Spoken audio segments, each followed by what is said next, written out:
Hello and welcome, everybody. Welcome back to Comedian MTG. My name is Ian. Today we are breaking down the cEDH 5K from SCG Con Portland. Uh, Despite what the the deck list may look like over here, that is a technical error. Don't worry, it was not top 8 Rogside decks. Uh, but we're going to break down this cEDH top 16 for y'all today and go over all the decks that were able to make top cut in this cEDH tournament.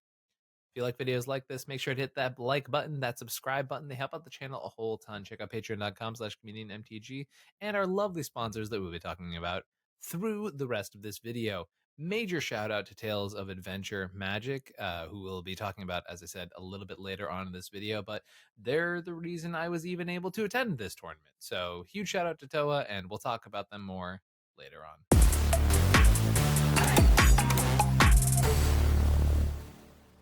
We have an Urza Lord High Artificer deck here today. We're rocking the full 4 Planeswalker suite. We got our Narset to stop those Rhystic studies going a little too crazy in our games. We got Karn to hate on artifacts. Teferi Master of Time here.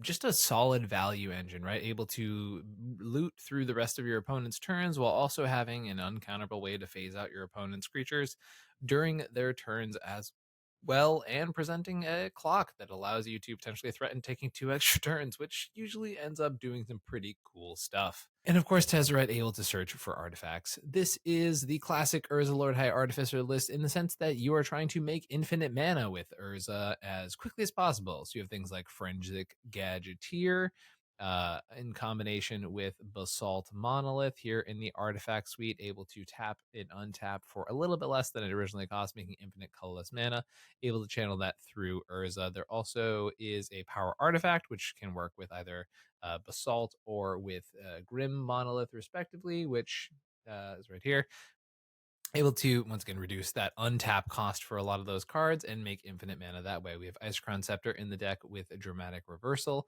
No Kitsa from what I saw. This is a pretty light creature package in this deck. And we do have Ballista there as the outlet for, hey, I've made infinite mana, I've ripped through a portion of my deck, and here's my way to present the actual win. We don't often see Urza in these top tables, so it's nice to see it out here in the cEDH top 16. Lunar Insight's a cool card that I have not seen in a lot of Urza decks, but it makes sense. Urza's pretty strapped for card draw, and for 3 mana, being able to draw 3, 4, 5, 6 cards while you have a lot of permanents and artifacts on the battlefield makes a ton of sense. Some interesting stuff going through things like This Town Ain't Big Enough, a classic standard staple. Things like Nexus of Fate to loop extra turns when you have Urza, a Commander's Plate, which is pretty interesting. We don't really often see that as a Urza protection piece, but pretty sweet to be able to say, hey, everything that isn't blue cannot touch my commander. And we got to talk about the fact that this was the release of Aether Drift, and we have the Aether Spark, the legendary artifact planeswalker. I'll leave it up on screen for those who want to read it, but I will definitely not be reading the entirety of the Aether Spark. But I'm assuming it's mostly here as a sort of card advantage engine in the deck. Obviously, if you slap it onto a construct, that construct can get pretty big pretty quick and be able to, start crunching in, gaining a decent amount of loyalty with Aether Spark, and get you either a bunch of mana or a bunch of card draw, which is pretty sweet. Congrats to our pilot for taking a deck that's sort of been on the fringes of the format and making top 16 with it. Speaking of decks that fit that description, we have Kyle Easton here with Minsk, the Beloved Ranger. We've got a Minsk deck. Haven't really seen this since actually the last SCG I was at, in which Minsk Beloved Ranger allows you to target one of your creatures basically with its activated ability and say, hey, until the end of turn, that creature has base power and toughness 0, which is essentially acting as a sacrifice outlet in the command zone.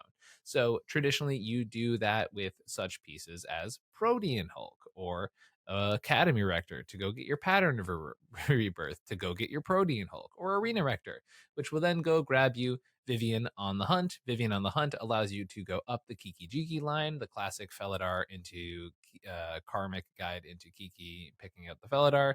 Infinite little bodies that way as well. You're going to find a lot of quirky pieces, like, for example, Gerard is technically a Protean Hulk outlet piece in this deck.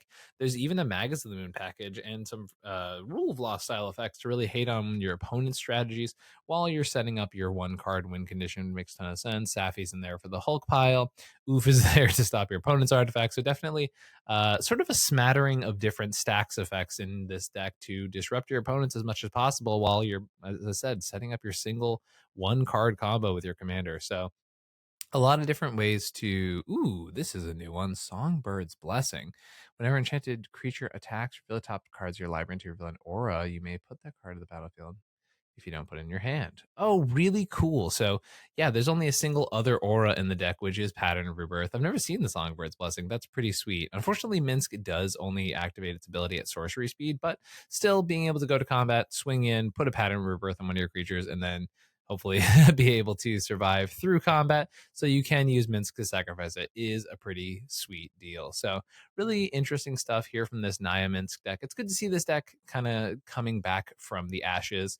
It's a really interesting archetype, and I think a really unique archetype to cEDH. So it's really cool to see it see play when it's been a little bit on the back burner since the days of Dockside. We have Topher Wallace here with this blue farm deck. We've got a pretty normal looking blue farm thing going on, a little bit heavier on the creature package. One of the options for leaning into the Facebreaker and the Sarah Ascendant plan.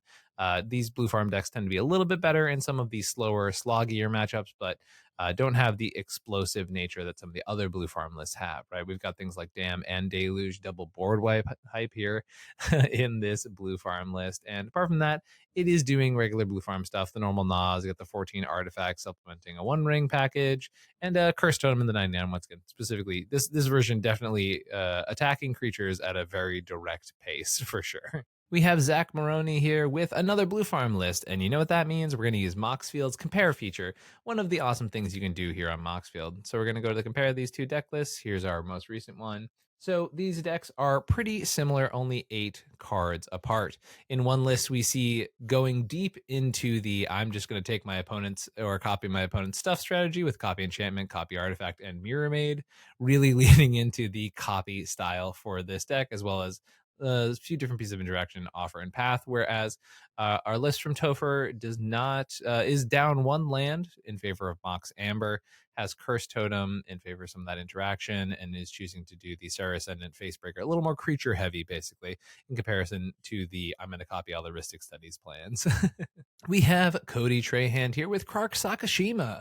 Coin flippin', and I believe this is the Krark Saka pilot who I played in the semifinals, who very clearly knew his thing and definitely was a very threatening opponent to play against in that game. Krark Sakashima, obviously still out here, still doing amazing things. If you can disrupt the Krarks and the Sakashimas, you have a significantly higher chance of surviving through the turns.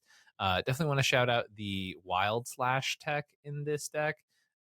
Specifically, it's a 2 damage spell that if you have Ferocious, allows you to make your damage not preventable this turn, meaning that it does actually allow you to burn your opponents out through 1 ring protection, right? And you have a number of different cantrips that if you're at the point with Krark Saka where you're just powering through your deck, you can start doing things like adding Might of the Meek. Well, I guess it only works with specifically a mouse, but things like Siege Smash, and I know, for example, Stormkiln Artist gets bigger for every treasure on the battlefield. So you've got enough things in the deck that can potentially proc it, as well as having Ashling in there. So some interesting stuff here from this Krark Saka deck. I usually don't see a lot of Gales in Krark Saka, but it's pretty cool to see that here.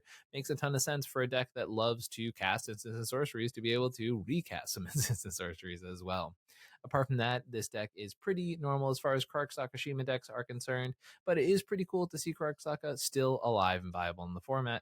A couple things of worth note I should mention is that Krark's Thumb isn't traditionally as played, but seeing play here, as well as Fury Storm, which is a card that can really catch your opponents off guards if they're not ready for it. If you have one of your Magecraft spells like Archmage Emeritus or Stormkiln Artist, basically allows you to create infinite copies of a spell, as well as Ashling, as well, I should say, and Veyran, but these two are a little bit smaller in nature. But yeah, the very cool way to go infinite with some of these spells and catch your opponents really off guard.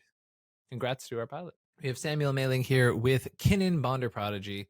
This is pretty classic Kinnan with a few other extra interesting pieces here. The normal Kinnan package is sort of here and present in the interaction suite and a lot of the artifacts. Imposter Mech occasionally breaking through a little bit. We do have a Free from the Real and Mirror Maid here. Mirror Maid there to copy your opponent's artifacts and enchantments. A little lower on lands than some other Kinnan lists, and Freed from the Real. Able to combo off with Enduring Vitality or with Crypto, right, if some players play that. But Also able to go off with, things like Birds of Paradise or Armor Scrap Forger if you have your commander on the battlefield, not to mention Bloom Tender, if you do or do not have your commander on the battlefield. So a lot of different ways to go off with Freed from the Real in the deck, as well as the normal traditional Kinnan plan, which is grab your Basalt Monolith, make your infinite colorless mana, and filter it into your either things like Mirage Mirror, Treasure Vault, etc. So pretty standard Kinnan list here with a couple cute spicy things to do. Look at this quality. This is going to keep your cards safe. We're talking today about Heavy Play, longtime sponsor of the channel and amazing partner to work with here in Comedian MTG. Heavy Play makes amazing products. Their deck boxes, their dice trays, their play mats, their sleeves, everything is awesome. I love using the Heavy Play products. I have been using the specifically deck box and dice tray and playmat combo for months now, and honestly all of it still performs just as good as I need to. It keeps all of my cards safe. The dice tray is so convenient to just have slapped on the bottom of my deck box and can just pop it out, get some dice for the game, and there's no more fishing around in my bag going, oh, where's my dice, all that stuff. I love using Heavy Play products. They protect my cards just amazingly, and if you use code comedian check out, you get 10% off your order. Woo woo. We have Sam Zurita here with Elsha. Really cool to see Elsha on the comeback. I feel like a lot of folks are seeing Elsha now that it top forward the Royal Rumble, and pretty cool stuff here to see Elsha once again in these top cuts. We've got some Teferi action here, allowing it to combo with Displacer Kitten. Elsha keeping the creature package nice and tight, although a Thoracle here, which is not something I traditionally see in a lot of Elsha lists. A lot of them tend to be sort of Thassa's Oracle agnostic because it's not particularly a great card. But you have, as I mentioned, Teferi Displacer Kitten here. You have your classic lines where we have either Bergie or any of our cost reducers, combined with Sensei's Divining Top, allowing you to use Elsha to draw through your entire deck, potentially at instant speed, which is pretty sweet. And as classic Elsha at this point, you have your Underworld Breach package as well, able to do the stuff we know and love from Underworld Breach in the modern metagame. You got your grinding station lines, you got your normal brain freeze lines from your breach, all that kind of stuff. You have your intuition packages and a whole buttload of interaction, which is one of the things you really need to make Elsha sing, is just being able to actually answer threats as they come down to the table.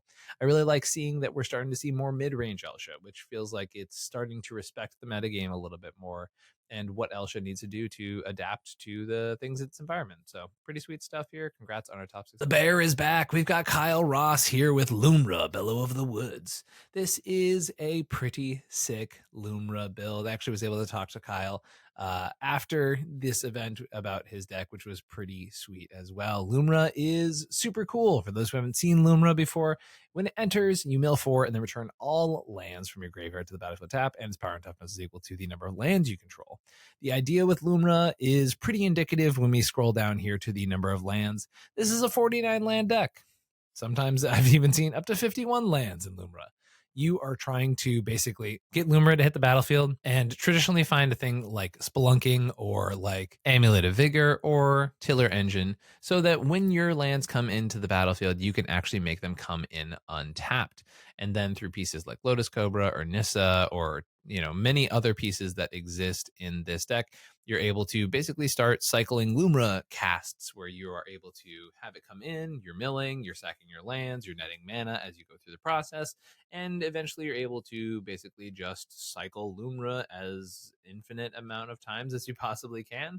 And you're able to use things like Sunscorched Desert, which is a land that when it enters, it pings your opponent for a single point of damage, to actually just loop it over and over and over again. And who needs spells when you have 49 lands and a big bear is, I think, the motto for Lumra. So it's so cool seeing this deck see play because I think it's such a unique archetype for cEDH, and it's really not like anything else we have access to in the format. So it makes me incredibly happy to see Lumra consistently starting to do well in cEDH. I think Lumra is going to be a key player for a long time. When people least expect it, when they're trying to grind with Timnan and Thrasios, sometimes you just go, hey, can I have a bear? And everyone goes, yeah, right, damn it.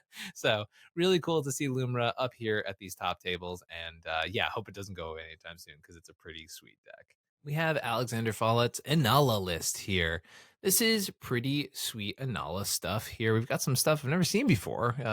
Scholar Combustion here, picking up an instant or sorcery and allowing you to cast it until the end of turn as you target it out of your graveyard. This one's on the Bloodline Necromancer and Ruthless Technomancer lines. Basically a rule of law proof Inala line, which is pretty sweet if you're trying to win outside of the traditional Inala means. Really cool to see Inala, showing up after being a deck that's really hit or miss in the format. There's a couple really good pilots that show up and put up numbers, and then it tends to go a little radio silence for a while. So cool to see our Inala list here in this cEDH top 16, and some interesting stuff here in the 99 for sure. We have Michael Bellow here with Rograkh and Thrasios. I will say it's really cool to see we've only repeated a single deck so far here in this top 16, and the train continues. We got Rog Thras here doing the classic Rograkh Thrasios thing. For those who don't know, this is the Thrasios partner pairing with the fastest partner around, Rograkh, trying to basically abuse the fact that Rog costs 0 and Thrasios is really good at creature combos to create a really sweet deck. You've got cool things like Song of Totentaz, which has picked up play since Valley Floodcaller's printing. We have lines with the actual version of the underscore goblin, but this is for some reason defaulted to the Moto version. We have Displacer Kitten lines that can go infinite with Atali, and by infinite, I mean basically infinite. You create a scenario where every non-creature flickers Atali, which means you get 4 free cards. They're really hard to whiff when that stuff starts to happen. Cloud of Fairies here for the usually associated with, I'm assuming, Cloudstone Curio. Yeah, okay, cool. Yeah, Cloudstone Curio lines here in this deck. You have Basalt Monolith for the Kinnan combos. You have Underworld Breach in this deck, which is really interesting. Not all the Rog Thrasses do that. We've also got a Retraction Helix here for the Valley Flood Caller as well. So quite a lot of combos baked into this Rograkh Thrasios deck. Seems like they're going for the sort of combo soup mentality, which clearly worked to get them to a top 16 here in this cEDH tournament. So congrats to our pilot for this very combo heavy Rog Thrasios list, trying to slam it and jam it in the teamer colors. Another one of my top 16 opponents, we have Alex Garber here with Yidris. Yidris the Maelstrom Wielder, a pretty sick deck, and honestly one of my favorite decks in cEDH, one of my favorite commanders ever. Yidris is sweet. Whenever it deals combat damage to a player, you get Cascade on all your spells for the turn. So this deck is the stormiest of all storm decks can be, right? This deck is trying to cast many a spell over and over again. It has access to a number of really cool free spells, things like Lotus Bloom, the awesome Inevitable Betrayal and Profane Tutor. So you get a free Demonic Tutor, a free Bribery, things like that out of Yidris when you're doing the Cascade plan. The rest of the deck trying to balance those sort of things. We played in the top 16, as I mentioned, and we blew up Yidris multiple times, and still Alex was able to continually present threats over and over and over during the course of this game, which was pretty sweet. They had a crazy record during the Swiss, able to only, I think, lose one game, draw and win for the rest of them. And yeah, just playing this very proactive Yidris deck that's either A, trying to do the Nas thing, or B, using its commander to absolutely go over the top of its opponents. So really sweet to see this Yidris list pop off. It's one of my favorite commanders, as I mentioned. So pretty sweet stuff here from this top 16. And also like interesting choices here, things like Bloodchief Ascension, stuff like that. As I mentioned earlier in this video, the whole reason I was able to get out to SCG Portland was thanks to Tales of Adventure Magic. Now they have a feature that they wanted me to let you all know about, which we're going to talk about here today. Now when you're selling cards to a vendor like Tales of Adventure Magic, it's very easy to just walk up with a pile of cards and just hand them over to the vendor, still sleeve, things like that. But instead, what if you just be able to hand them your phone and have them give you a price right away and trade in your cards? I was able to save up enough cardboard just from things I've opened throughout the years, and I actually was able to use this feature to trade in cards to get myself a Candelabra of Tanos, which is a reserve list piece that I've wanted to play in cEDH for quite some time, but honestly could never get my hands on, and it was super sweet. It's a card I've wanted forever, and it was an awesome trade-in. I just went over to tcgplayer.com. I logged into my account and used the collection tracker. So the collection tracker keeps a value of your cards so that when you hand your cards over to a vendor, if you hand them in a pile and say, hey, this is the cards I'm handing you right now, boom, they can look at the total. They can give you how much they're going to give you in either credit or cash. And if you have any trade-ins, they can handle that right away. I mean, the whole transaction took realistically like less than a minute. I just walked in, showed them my collection tracker, and I walked away with a candelabra and some cash in my hands. It was absolutely awesome, and I highly encourage, if you're looking to sell to a vendor at location, this is absolutely the way to do it. So check out talesofadventure.com, toamagic.com. They're going to be at MagicCon Chicago. They're going to be at the RC in Charlotte. So check out Tales of Adventure Magic, and if you have cards that you're trying to sell to them, use the collection tracker app like I did, and once again, save yourself so much time in that trade-in process and get the value for your cards that you deserve. Super amazing. toamagic.com. Use code comedian and check out.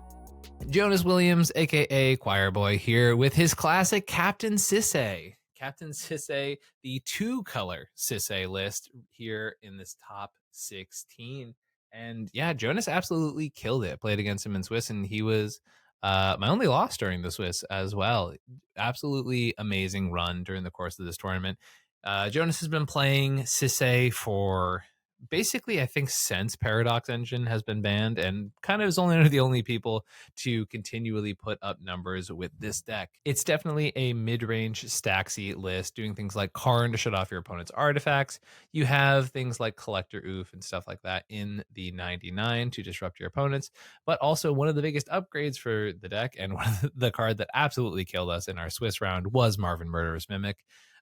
Marvin is such a huge upgrade for this deck. The fact that you can curve Marvin into your commander and then have a hasty version of Sisay ready to go and activate is insanely powerful. For those who haven't seen this deck see play, you have a lot of legends that are disruptive legends, but you're going for combos like the Ashaya combos, able to use Ashaya plus Quirion Ranger and Scrib Ranger to pick up your creatures because they are forests over and over again, netting infinite mana with things like Nissa, or being able to go infinite with mana dorks that tap for 2 or more colors. You have Magus of the Candelabra, able to tap lands for your Gaia's Cradle, which is pretty helpful. And Sisay, being able to tutor Gaia's Cradle right in the zone obviously is a pretty huge boon for this deck. The rest of the deck, as I mentioned, is a combination of either putting your plan a little bit faster or disrupting your opponents in a very aggressive way. So Jonas able to really consistently put up results with this deck when no one else really can, which is pretty sweet, and was able to, as I mentioned, absolutely tear up the Swiss during the course of this tournament. So congrats to Jonas on this top 16. This deck is ever so sweet, and it's cool to see a pilot who, hasn't given up on an archetype that at one point was sort of laughed out of the room. It's pretty sweet. Before we get into our top 4, I want to remind you we do coaching here on Comedian MTG. So if you're interested in taking your cEDH game to the next level, you can hit me up at comedianmtg@gmail.com or any of the places in the link tree in the description of this video. My goal is to continue taking our format and pushing it to its absolute limits, taking commanders that may not be considered conventional or maybe brand new right out the gates and trying to make the best of them. And speaking of which, let's talk about the brand new Hashaton. So here is my top 4 list. I was able to play Hashaton the Scarab's Fist in this cEDH tournament. And I know a lot of people are excited about this video because I was going to be talking about this deck. This is the Hashaton list that I worked on with my friend Phoenix. And yeah, I've spent a lot of time last week working on this list, and it ended up paying off in a pretty sweet way. Now, I know I made a video about this commander when it was released, and I hyped it up a great deal, comparing it to things like Nadu, which I think obviously at this point was a bit of hyperbole for sure. Having messed around with the deck a little bit, I think this is going to be a more difficult deck than folks realize. I think the play patterns are going to be very easy to sort of just try and play a discard outlet and try and play Hashaton and then jam your first discard. But I genuinely think those play patterns are not super productive for this deck. Now, for some context, this commander was legal for a day when I brought it to this tournament, so it is really fresh off the grill. Let's talk about the idea with Hashaton. So first of all, we are trying to do the classic Esper mid-range thing, right? So let's get that stuff out of the way. We're doing things like Teferi and Displacer Kitten combo because it's one of the most efficient win cons in Esper. We have Thassa's Oracle with both Demonic Consultation and Tainted Pact in the list, right? So classic Esper stuff to start things off. And then my decision was sort of to what do we do from there, right? So obviously we're playing a lot of our Esper value engines. You'll note that I'm not playing Smothering Tithe in the deck. And that's because we are happy to copy an opponent's Smothering Tithe, but Smothering Tithe is one of those cards that, we can't really afford to tap out for in Hashaton because a lot of the times, and especially devoting more resources to it, Smothering Tithe doesn't actually get us anything unless we have card draw. And this is where my initial assessment of Hashaton was wrong compared to where I feel like Hashaton is now. In my opinion, you need to play the Esper mid-range game and have Hashaton there as a really powerful finisher for the deck, or even a really powerful piece to continue the engine moving when your opponents are doing broken stuff. Because guess what? That's what cEDH is, right? So although you may see that in the deck, I have things like Ghostly Pilferer and Ledger Shredder and Kitsa and Psychic Frog and Rona and Vohar, all as discard outlets in this deck. They are not turbo discard outlets, right? The thing about Turbo Hashaton is that you need a discard outlet, you need your commander on the battlefield, and you need the requisite mana to pay into those things and the payoff in your hand. It's not like a Kinnan or a Winota where you can sort of like go into whatever next step you need to go and then flip things off the top of your library, right? They need to be actually physically in your hand. So this is where the requirements of Hashaton make it different than decks like those, right? So a lot of the times I wasn't even discarding stuff to Hashaton to these cards. A lot of the times I was actually discarding creatures to Hashaton in the cleanup step. I would often stick an Esper, a Rhystic, a Mystic, something like that, and go, okay, I've drawn enough cards right now, move to my cleanup step. Here's a discard. This is where I discard a creature card, right? But one of the things I made sure to do in my Hashaton build was not play big unnecessary payoffs, right? Which may be boring for some people, and that's totally okay, right? For example, I don't even play Lion's Eye Diamond.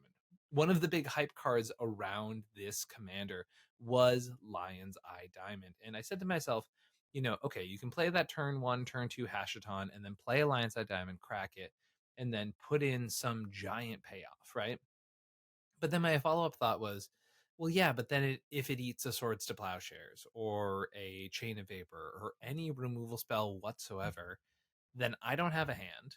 I just have my commander on the battlefield who has 0 card advantage to him whatsoever. And you know what? It's actually, I think, kind of a trap.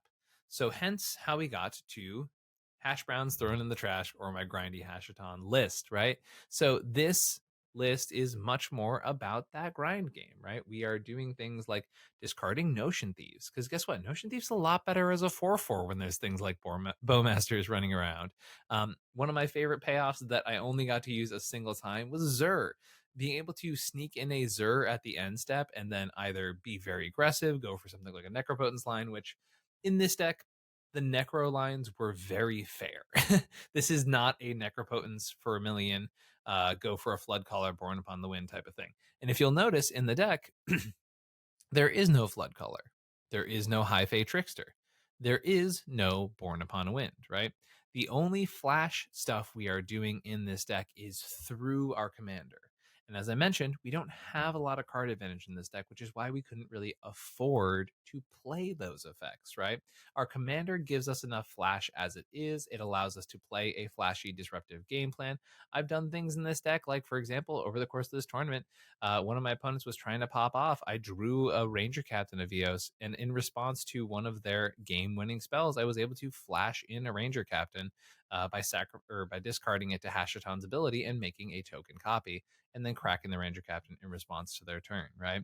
So things like that are one of the really cool, powerful pieces that your deck can do, right?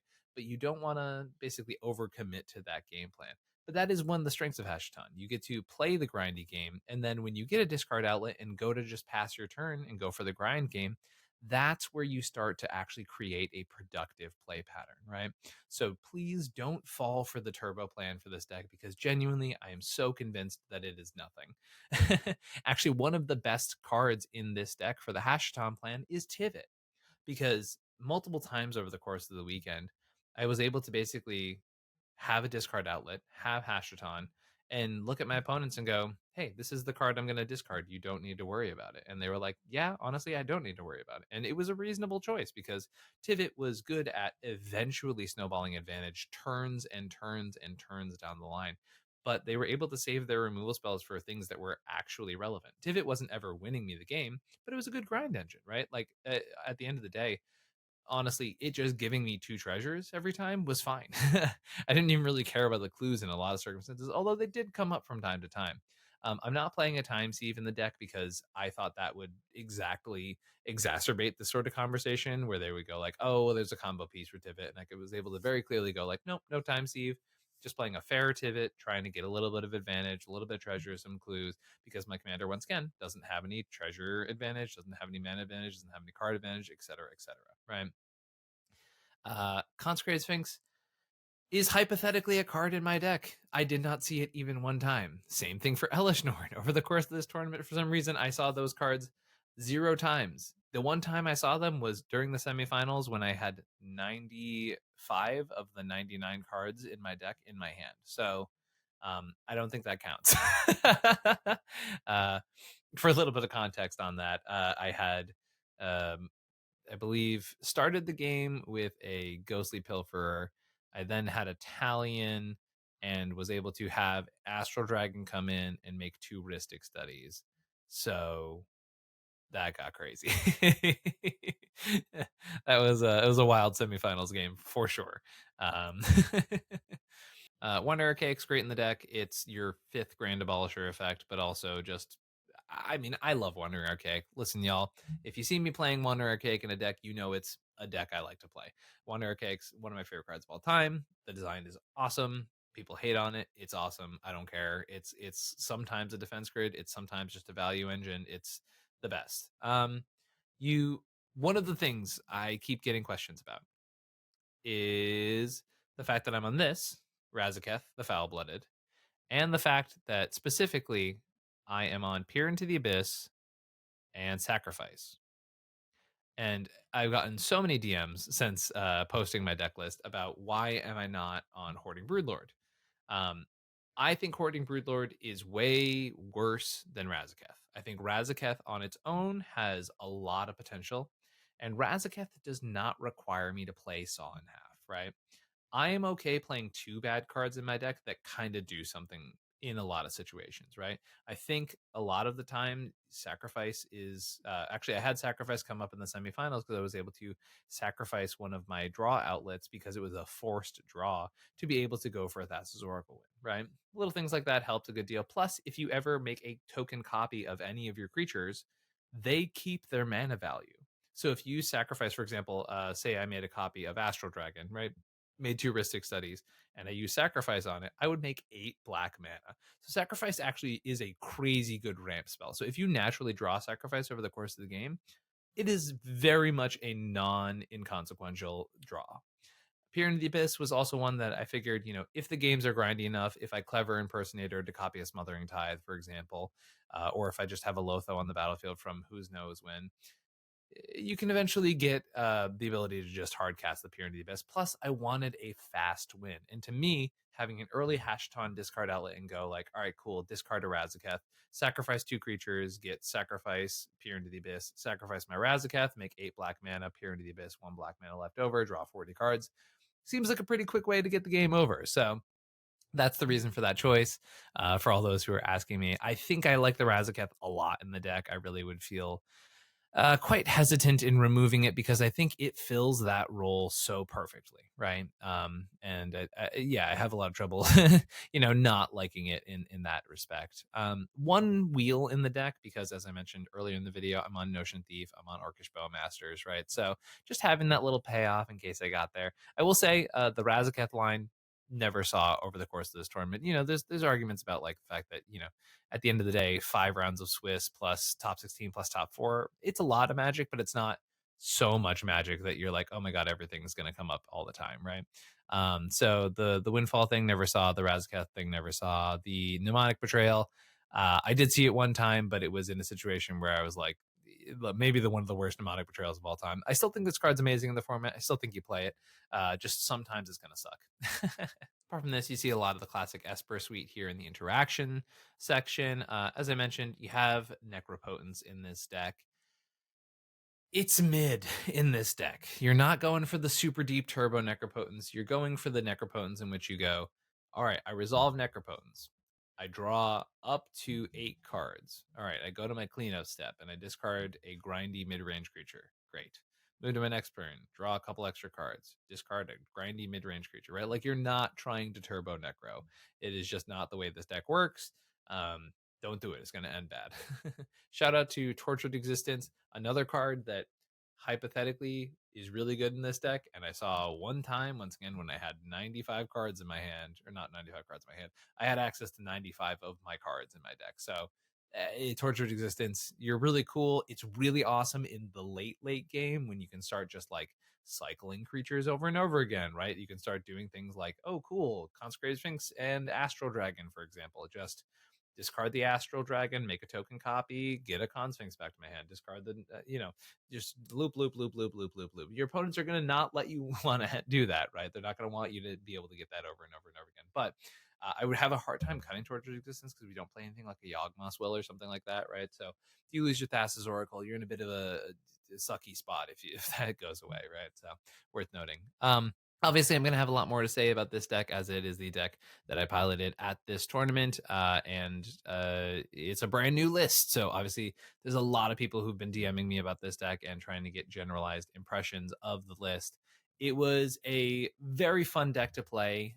It is by no means like scary broken. It's just solid, right? Like, it was fine. It was a deck that played a lot of really good cards. I was able to interact at the right times, and I was able to use my card advantage engines to outgrind my opponents, right? It's definitely not a deck that I'm like, oh my god, this thing's super crazy, and it definitely isn't like winning on turn 2, turn 3 a whole bunch of the time, but it played the Esper game plan pretty dang well, and I'm very happy with how the deck came out. I think, in general, I think this Esper plan is safe, right? You get your card advantage, you get your grind on, and then you go, hey, if I get the opportunity, I'm gonna do some broken stuff with Hashaton, but if not, I'll just draw some cards off Esper and Archivist, and I'll try and find a good window for Thoracle, and that's totally fine with me. I was very happy, as I said, with this deck. If you have any questions about some of the exclusions in this deck, I know there's going to be many, right? For example, there's lines with Shroom the Hegemon that did not make it into the 99 of this deck, which, at this point in time, I'm a little more open to for sure. But as of right now, not in this video, not there. So, Hashaton, thank you for bringing me to the top 4. Super happy with the deck list. If anyone has any curiosities about this deck, or if you want coaching on it, hit me up. We have Sam Steinbach here with Tazri Beacon of Unity. This deck is sweet. So for those who've never seen Tazri, because I do think it is slept on as far as commanders are concerned, the long and short of Tazri is that it's cost less for each card in your party, which is, cleric, rogue, warrior, wizard, and in this case, you can pay either 8 generic mana or a blue mana, a black mana, a red mana, a green mana, or some permutation of that, just not the white. And you're able to look at the top 6 cards of your library. You can reveal up to 2 cleric, rogue, warrior, wizard, and or ally cards from among them and put them into your hand. Put the rest in the bottom of your library. Now, if you have infinite colorless mana, you can activate Tazri's ability any amount of times. So Tazri is a really sick 5 mana infinite colorless outlet that, as I said, like, isn't played generally as much because it does have sort of this party alignment. But we have Sam here with this really cool deck, and Sam definitely does not hesitate to, as we can see, play the spice. One of the main engines with Tazri in this deck is Vizier the Menagerie, because it says you can look at the top card of your library anytime, and you can cast creature spells from the top of your library, and you can spend mana of any type to cast those spells, meaning you can stack the top of your library and play all the creatures off the top with Vizier of the Menagerie. This deck has Hazel's Brewmasters and Devoted Druid lines in the list, able to make infinite mana through those means. It definitely is a very quirky mid-range list 3000%. It definitely does some crazy stuff. It's doing some of the normal things. Also Swift Recon for Devoted Druid as well on this list. It's doing the Mystics, the Ristics, the Smothering Ties, all that kind of stuff, but going through a ton of lines. There's Birthing Pod in the deck, which um not sure if there's any Birthing Pod specific combos in here, but I also see like Hapatra and Yawgmoth combos in the deck as well. There's a Pestermite in here for the combo with Emil and Pestermite and a Gaia's Cradle. Same thing with Derevi as well. Just as you can see, if you look for, hey, does this fit either warrior or rogue or wizard? If so, in deck. And we definitely have a lot of that here. Now, is this okay, this deck's not running Basalt Monolith, but it's running Kinnan. I'm assuming just because Kinnan's amazing ramp, which for sure it is. There's also a lot of legends in this deck as well. This deck is definitely a roller coaster, both emotionally and card wise. And so it's super wild to see all the inclusions in this list. So I'm definitely not hesitating to throw in the spice for this deck. And it's really cool to see, you're taking this atypical commander and saying, hey, I'm willing to sort of throw all the paint at the wall to try and make it work. And this is the first result with Tazri I've seen in probably about 4 or 5 years. So clearly something's working pretty well here for this cEDH top 4 with this Tazri deck. Wild, crazy stuff. Really sweet job by Sam for brewing this. I mean, spicy meatball feels like even an understatement. Congrats for your top 4. We have Jess Cantrell here with Kirik. Jess is probably arguably the best Kirik pilot in the world and is really cool to be able to play against him. It was really awesome to see how he is able to navigate the speed potential of Kirik while also being able to play a very grindy mid-range game as well. Was able to pivot between those two plans so exceptionally well during our games, and it was really awesome to watch because Kirik is a deck that I don't tend to worry about all too much, but knowing that it was in his hands, I was definitely like, yeah, okay, we got to put some respect on this deck. And honestly, he showed up and was able to make top 4 with it while also having a very impressive record during the Swiss as well. For those who don't know, Kirik is just turbo.black.deck. You are trying to use Kirik's ability to basically change the black mana in your deck instead paying 2 life and looping through a number of combos with that ability as well. We've got the new Speed Demon from Aether Drift, able to give you a little bit of extra card draw. This deck is very Reanimator friendly. It's also tends to play a Necrotic Ooze package using Asmodeus and Scourge Familiar to do a discard 3 cards while drawing 7 cards loop, which works out pretty well if you're the person only drawing 4 per discard, which is pretty sweet here. You got some Explosive Hoarding Broodlord combos. This is the only cEDH deck that can, with a smile, run a Grey Merchant of Asphodel and be correct in doing so. A lot of really crazy stuff here. Flesh Writher able to transfigure itself into any of these very powerful 4-drops, including Necrotic Ooze, which is pretty sweet. A lot of crazy, crazy mono black goodness. You're trying to slam a lot of these spells, but also, as you can see, like it has a very good removal plan, right? Things like Ulcerate, Bile Blight, Bitter Triumph, Grasp of Darkness, Victim of Night. A lot of these spells that just say, hey, pay a little bit of life and remove your opponent's most problematic creatures. Not to mention how crazy this deck gets with Pestilence. It's an insanely powerful combo. And just like a healthy amount of lands for this deck, which I think it's pretty necessary when you play a deck like this. It's not the type of turbo where you can really afford to go cheap because, like, you look at the average mana value. I mean, what's the mana value of this deck? It's 1.78, right? So it's not exactly slim and low to the ground. And I think it's only 1.78 because of the amount of lands that are available to you in this deck. So really sweet to see this Kirik list make the top cut. As I said, not a list I'm normally super duper afraid of for my opponents, but able to really show up and perform well here at the cEDH top. And we had Diego T here with Rogsai. I got to shout out Diego because there was an error in the software that actually shifted him from 4th position in the finals pod to 1st position, even though it was a finals pod with an established turn order. And he said, hey, I'm not going to push it. I'm going to basically the table agreed to play with the turn order as they were determined by Swiss. And Diego said, yep, I'm going to jump to 4th because being a Roxai going first is super disproportionately favored. And he still was able to win the entire thing with a super explosive Roxai start. So congrats, Diego. And yeah, hell of a showing here with putting up great results with this Roxai list. We have our classic 24 lands here, not going down to crazy 22 numbers as we've seen from some of the other lists around. The Vexing Bauble, I argue, won our finals match. I was forced to force the Vexing Bauble itself and therefore remove the bauble from my hand and wasn't able to interact with a lot of the stuff Rog was doing. A lot of the times, this is the classic turbo fastest deck in the format mentality here for Rogsai. This deck is pushing as fast as possible and attempting to, leverage its large amounts of insanely explosive sorceries as early as turn 2 to be able to push and try and win the game. So congrats, Diego, for taking down this cEDH 5K. It was a sweet event and very glad to be able to participate with these awesome players.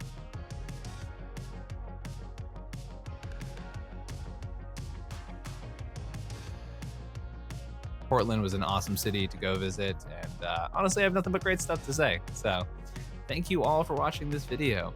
What was the thing that surprised you most in this top 16 breakdown? I'm curious to hear your thoughts down below.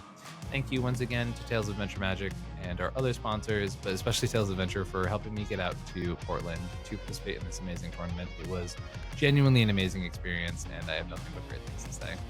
Also, side note at the end of this episode, I am looking to upgrade my camera really soon and get a really nice camera for filming that I'll be able to hook up to my monitors and all that stuff. So if you're ever interested in checking out the Patreon, patreon.com/comedianmtg, now is a really great time. And we've been doing a lot of perks over there at the Patreon as well. Thank you all for watching, and I'll catch you next time. Peace.